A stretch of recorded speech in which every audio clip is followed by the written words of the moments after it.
Okay, so this is just a lot of the biodiversity we like to have in here. You can find alfalfa, right? This is the beautiful alfalfa, which grows wild in Utah.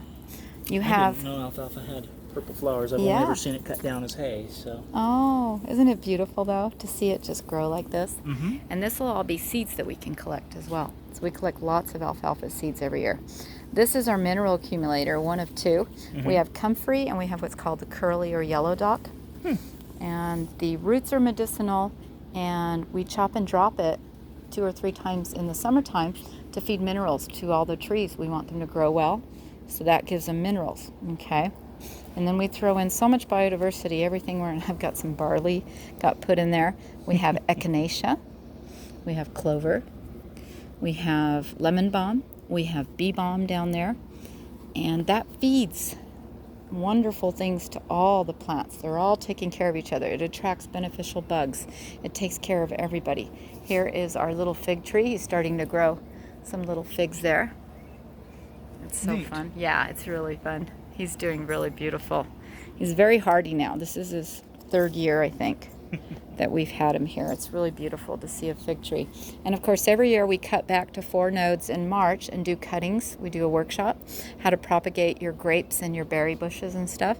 And so we propagated a whole bunch off this guy, and now he's already starting to grow. He'll grow all the way around like this, and he'll have his grapes hanging. You can see the grapes already. These are white Niagara grapes. Isn't that beautiful? Everything just explodes in here. It's so wonderful to see. And we've been planting our annual summer plants as well. We've got little peppers growing. There's a nettles. There's lots of valerian, calendula, borage, parsley, milk thistle. We just love growing different things. And yes, we even are proud 4 years in a row of our dandelion that comes back every year, because that's edible and medicinal. And so we have master herbalists that come do herbal walks here and teach. We just had one a couple of weeks ago with Dr. Christopher's master herbalist, Tasha Nelson, that works at All the Gooders. She taught me herbal apprenticeship one summer. And we just had a workshop here of how to thin out. I call this my quick growing shade. It's also food in the winter that you can dig out. These are sunchokes. So you dig out the tubers in the winter, very healthy for you, better than potatoes. And in the summer, I like to use them for shade. And I strategically then cut them out or dig them out and give them to people. And then we plant in our other plants. As long as they're getting filtered light, our lettuces and our other greens in here won't bolt. Our parsley, our cilantro, everything in here will just do really, really well. We just barely planted some, and they're looking really good. Like there's borage right there. We just planted last Saturday. It doesn't take long, and they just start to just pop up. But then you see the residue of what we plant in the fall, which is a nitrogen-fixing cover crop, like peas. We're just about to harvest all those pea pods. And then we did barley. And then in the summer, we do beans or lentils, and we do flax. So you'll see little carpets of flax. I'm going to be adding some flax around all these plants we just planted. That feeds the microbes the carbohydrates. Do you pull it, red it, and turn it into fiber, or do you just use it as a cover crop? We use it as a cover crop. We collect the seeds Okay. for replanting. That's what the farmers do as well. And in here you can see, because I love weaving with linen. Because of the beautiful shade that we've created, that horseradish is doing really well. Comes Very back neat. every year for 5 years. And you can see the beautiful peas right now. Look at this. They're just ready to harvest, literally. And then what we do is we always leave the food for the microbes. So we'll just chop and drop the rest of the plant after harvesting the seeds, leave it there in place. And the earthworms and the natural soil biota will decompose it. Exactly. You've got the fungi, the bacteria, the protozoa, the nematodes eat those, and then they fertilize the plants in turn. So the plants that you're planting in the summer, like beautiful little peppers right here, okay, we put those into the ground. See, all the nitrogen-fixing peas are ready to harvest now along the edges. Fun. Yeah, as we plant into, on the west side here, we have a wall of shade because we get lots of hot sun from the west here. When it comes over, it's already had filtered light, only needs 4 hours a day for the plants. It doesn't need all that extra cooking, especially if you don't want your lettuce to bolt down here. Okay. So we leave strategically walls of shade. Okay. Makes We sense. put tomatillos in here, and so they'll get some good light as well. We put all sorts of plants.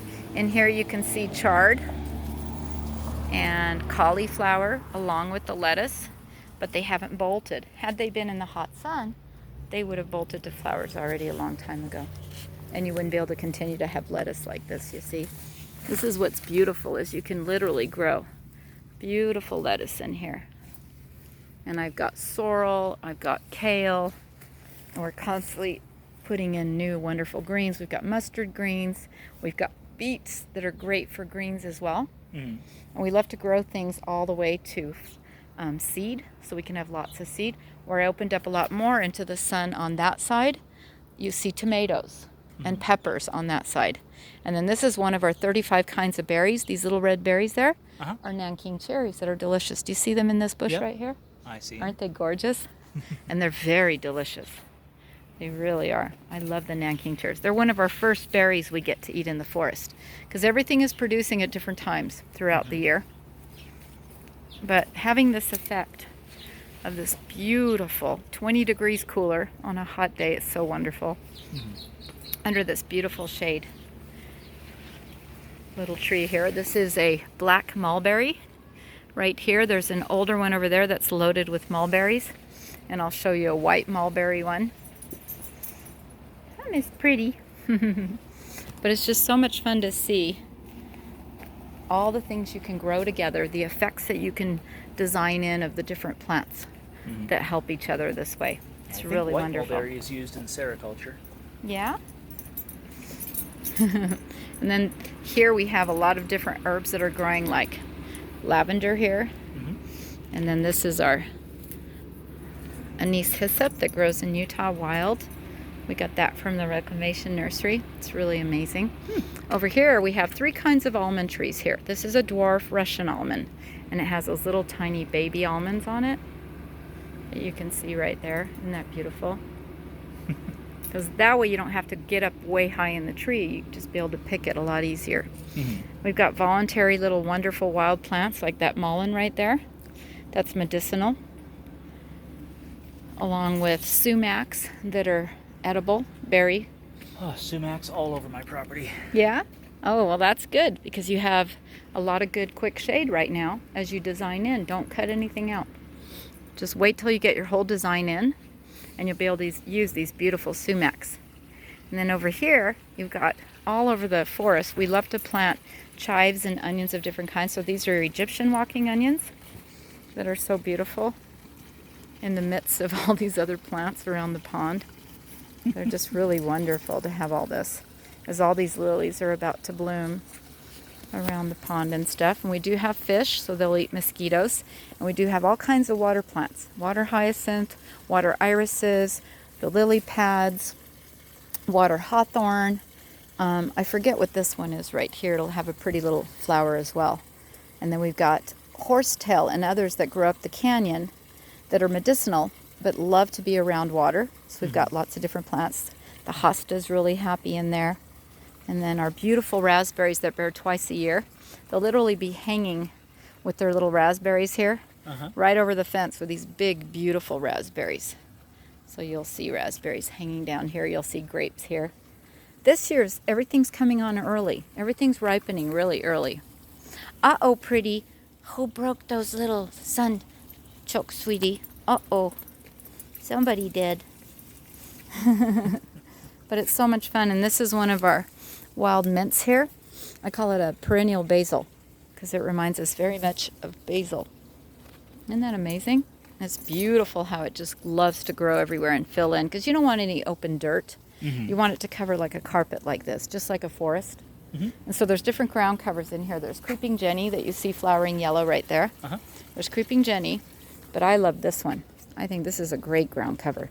And it's so fun to walk around that because you get to smell that beautiful smell.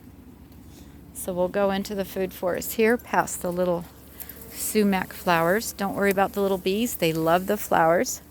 In here you've got lots of mixes again. Catnip. Hairy vetch is a pea family cover crop. and somehow it spreads everywhere. And you can actually, instead of digging up a daikon radish, taste a pod. It's just as pungent as a radish. So you can just eat the pods before they go to seed when they're tender like that, instead of having to dig it out. So horseradish, is that... So this is a daikon radish. Mm-hmm. Yeah. Well, you had shown me some horseradish. There's a on the horseradish other over there, yes. But I mean, how does it get its name? Well, I can't tell you that because I didn't name it. And then we have here a beautiful, it's wild and it grows all over. It's a motherwort or mugwort, and the herbalists love that. This is a really amazing specimen right here that we're protecting along with our jujube berry, another berry here, variety. This is a really large burdock or red dock, and that is medicinal in the root. It's really beautiful.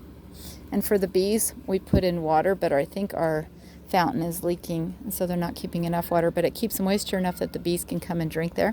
And see, we're on the back side of that little dwarf Russian almond right there. You can see its cute little almonds. And this year we had a really hard freeze, so we don't have too many pears on here. But last year this thing had pears taller than the phone. Oh, fun. And this was our first rescued tree somebody had killed, left in the hot sun to die. All the leaves were burned. And we brought it back and we rescued it and planted it here. So that was really fun. I still have 2 trees in pots that I need to... And our gojis are coming out now. They're starting to ripen. So we've got lots of gojis crawling all over here. And yes, there's little critters that live in there of all kinds. I was going to say something along with moved. little garter snakes. Yep. We balance out all nature here. Oh, that's interesting. Isn't that cute? They're little field mice that live up here in the mountains. And then we love to grow flowers of all different kinds to grow all over the gazebo. So we'll have wisteria, trumpet flowers. We've got a persimmon growing in here. We'll have, we already have really good smelling honeysuckle right there. When you used to come in here when they first bloomed, it was amazing. And these are all the trumpet flowers that are starting to grow. A little small nursery of different kinds of plants. Whenever we want to grow a new plant, we'll put it in here. And it keeps it nice and cool. And then we bring out from our greenhouse, of course, our these are more tropical California type citruses. We've got our lemongrass, our jasmine that just finished blooming. They can't live in the winter in the cold, so they do have to come into the greenhouse in the winter. And we have many volunteer milkweed all over, and we do get the monarchs. We saw our first monarch this week already. That was really wonderful. And now you start to see some of the bigger that are going to be 6 years old this year.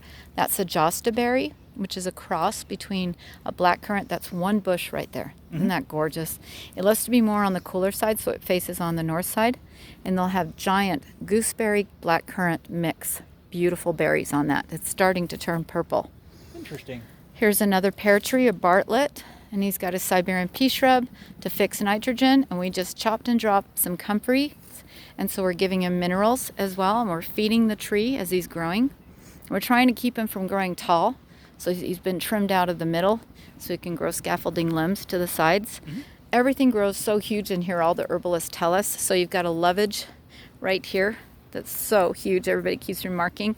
And then look at our one fennel plant right there. We've transplanted it from someone else and brought it here. And so everything just grows huge. And we've got our beautiful elderberry bushes. So we cover them so the birds don't eat the flowers because they're so sweet.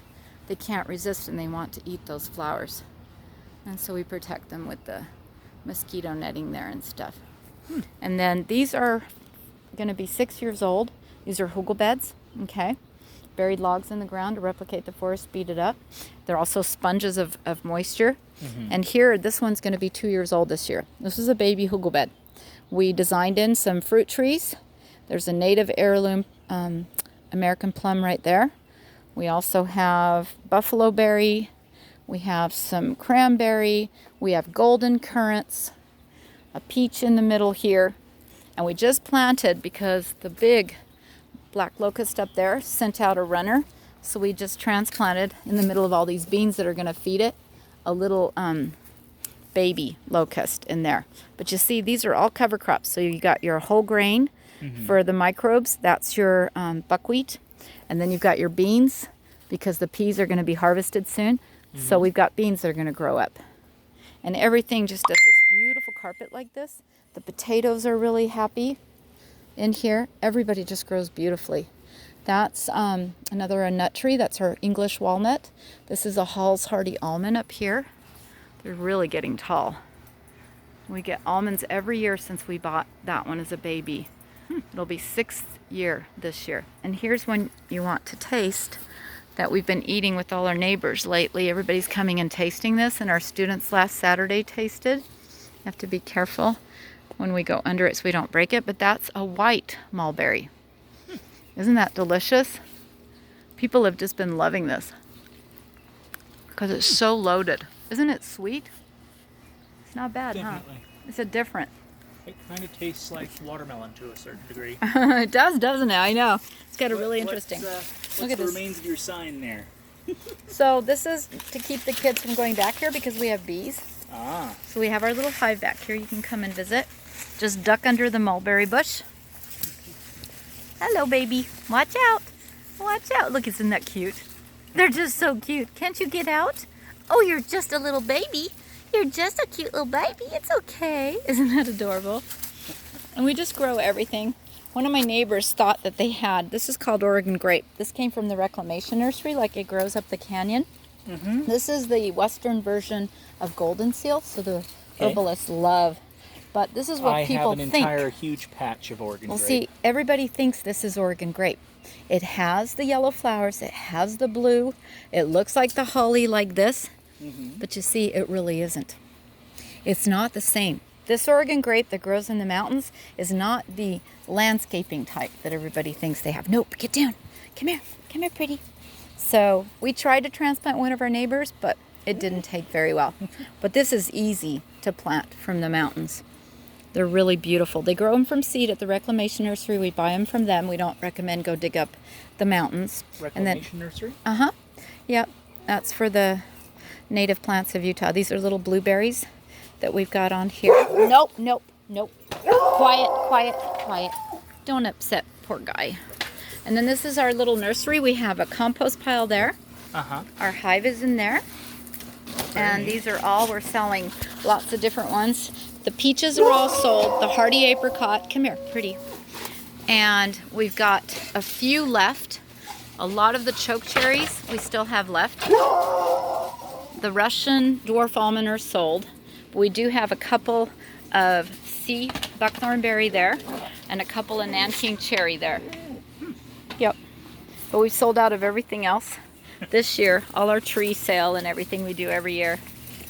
So Very neat. That's our little nursery, and this is our compost pile under the tarp here.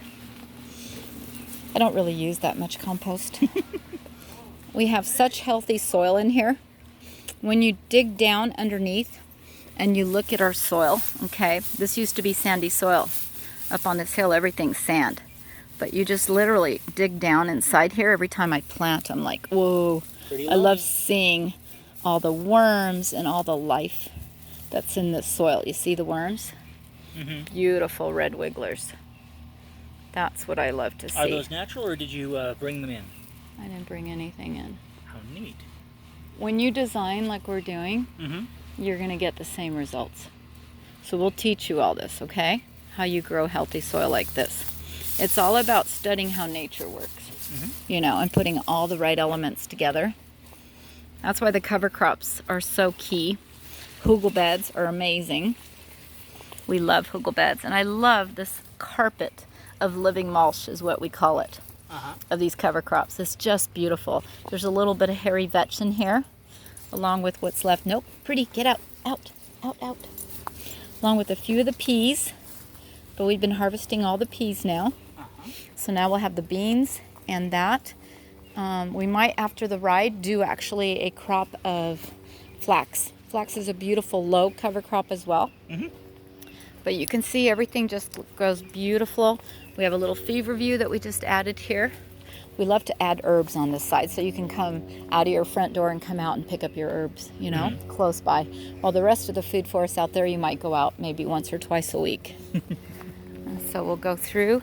This is the first Huggle bed. It's 80 feet long, 4 feet up and 4 feet down. So you've got lots of growing space. Very neat. With less space, you can grow more. when you design it right. As we come around this little spot here, we just finishing 2 big grocery bags full of cherries, and I still left that many for the birds on this beautiful cherry tree. It's amazing how many cherries are still left up there. They are a beautiful color, aren't they? Oh, aren't they gorgeous? What type of tree is this? Bing cherry. Bing, okay. We have so many kinds. I have a foreign one that I haven't planted yet. Just got to find a good spot for it. These hybrid, grafted trees and plants and everything else that are really nostalgic that you buy in nurseries. We live in the desert. And you have to remember extreme heat and extreme cold. And on my property, a lot of wind, so most of the leaves are... So to protect those very fragile kind of hybridized plants and trees, you're really going to have to do a lot. So we prefer to go more towards native. Okay, so I'm going to introduce you some different kinds of cherries, okay, in here. But in here we've got our beautiful, huge black currants there. And see, those get so big every year. Nobody's ever seen currants get that big. It's really beautiful. And see, all the peas are coming up, and they're standing up because they've got other plants to grow up. That's what's beautiful. And then we also add other plants in here. So we added the blue borage flowers will come up soon. Borage is another medicinal one. These are all going to flower very soon. We just planted these. These are blue borage. We love to add. We also add nasturtium. We add... Our tomatoes are in there. Our pumpkins are in there. This is another beautiful, it's called an all-in-one sweet almond. And I love that it's a dwarf. It hasn't grown very big, so be careful as you go around. They're bigger almonds than the other two. We really love that. And then here, we kind of made sure that our volunteer milkweed with our beautiful mints, they're growing around the edge like this, are all protected. And then this is a native to Utah. This will be a more resilient, drought resistant. This is called a buffalo berry. Native Americans knew how to use the berries. That explains see this berry? The bark. Yeah. That's native to Utah. And then there's another herb that comes back every year, a sage right there. It's really beautiful. We've got sunchokes coming here, as well as other beautiful mints. Our carpet, tomatoes you can see are just thriving in here. A pumpkin plant there is already flowered underneath the beautiful shade of sunchokes and the berry bushes. Everything is just helping each other. Here's another mineral accumulating curly dock along with different kinds of mints through here with our grapevines, with our raspberries. We'll be having tons of raspberries soon and all these amazing grapes. And then we love shade because wherever you're south facing, you get so much heat that most of the plants would just wither away. So we create this shade effect with the sunchokes. And it cools things down, it shades it, and it really helps the plants grow better. Here's another little black currant here. And this will be a golden currant that we just transplanted right here. We were growing that in the nursery, and we put it in this year to show everybody. We've got tons. You can see the size of these goji berries. Have you ever seen goji berries that big?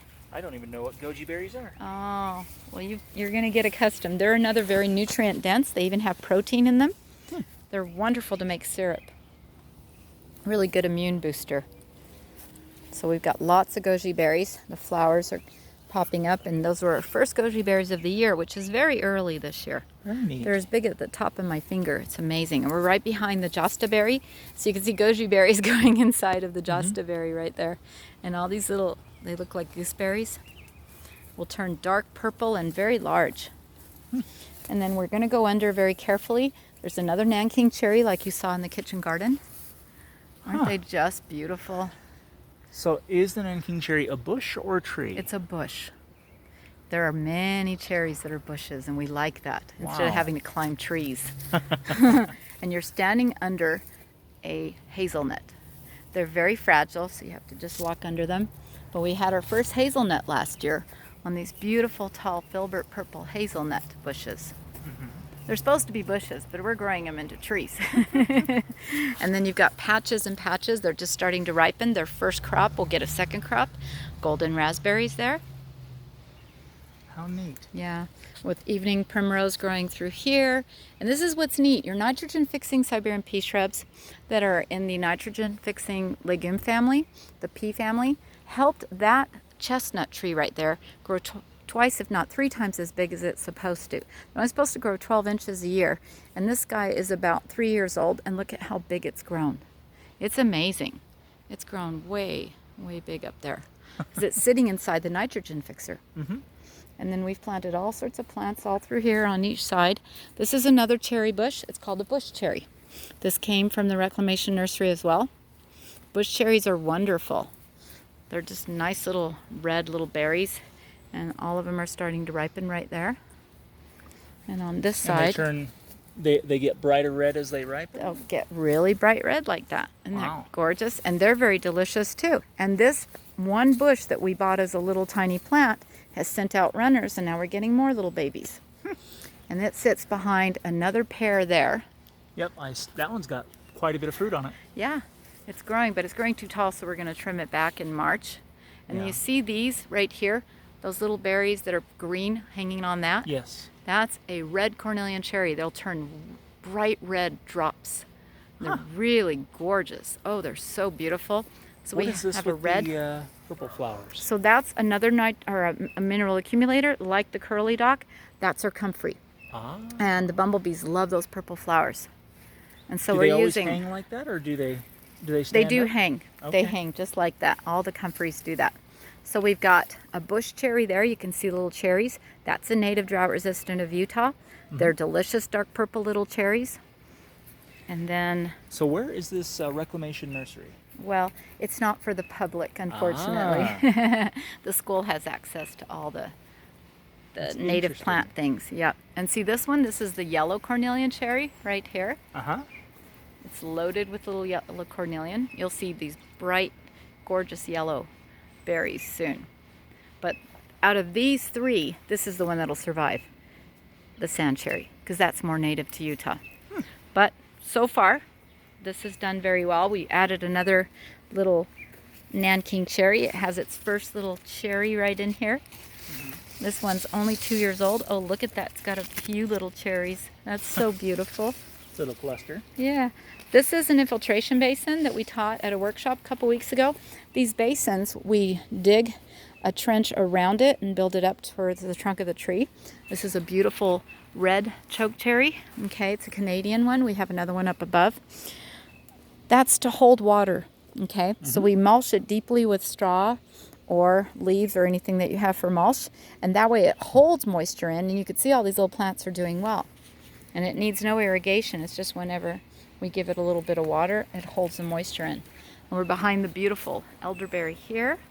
And this is another mineral accumulator that we just chopped and gave him a bunch. That's your curly dock, like the comfreys that you asked about right here. You see, with the purple flowers. And these are mineral accumulators. And we love to use these sunchokes as some good shade in here. As we're starting to see some of our golden raspberries are coming this way. I don't mind at all. The more raspberries, the better. And I'm not sure what happened here. I'm not sure what this is. Huh. We do not know. What tree was this? Huh, that's a new one. I have to find out what it was. I don't know. But I sure love these yellow cornelians. So if you walk on the edge up here in the wood chips, so you don't fall in to the basins, this is the back end of a red currant bush in there. And there's just a few left, but you can see what's left of the honeyberries here. These little purple teardrops that look like blueberries are honeyberries. And we've got some of our grapevines coming out through here, and we'll use these for shade as well. Any particular varietal? Oh, this one is a red catawba.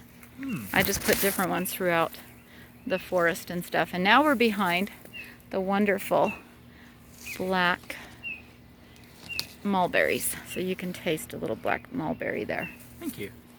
You can see them all through here. They've been ripening.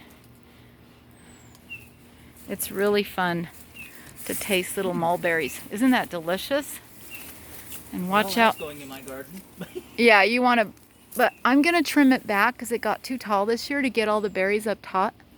So I think we're going to trim it down and keep it as a bush, not let it grow into a huge tall tree. Yeah, I And try along- to keep my trees at just above Shorter. head height. And then this is our wild blackberries along the bamboo wall here, around the perimeter of the property. We like to surround it with this these. is bamboo here. Yes, it is. Huh. With the wild. It's interesting that it's a grass. I know, isn't it fun? It's a big one. Grass that can be used as wood. Yeah. This is our golden delicious apple. It's loaded with apples this year. I've got 2 on mine, Wonderful. but I just planted them 2 months ago. So well, if you do this kind of forest effect, you will grow the healthiest apples very quickly. I pinched them off so the roots have time to Grow and settle, establish. Yep. because I don't want it. This I don't want is it pushing fruit. The fastest growing, best shade nitrogen fixer. You can see the leaves are in the pea family, and it has the most beautiful fragrant white flowers. This is our black locust, and this thing grew from a tiny twig 5 years ago, and look at it now. Wow. Does beautiful shade through here. And because we want the blueberries and these other berries to have more of a forest effect, this helps. Very And nice. it helps feed them the nitrogen as well. And all these have different gilds. This, What is we hope this? are coming back. This is a Siberian pea shrub that didn't get water one year. We didn't realize it wasn't getting watered. And so we're going to wait, but it'll grow a new growth underneath. It's got a mineral accumulating comfrey as well down there.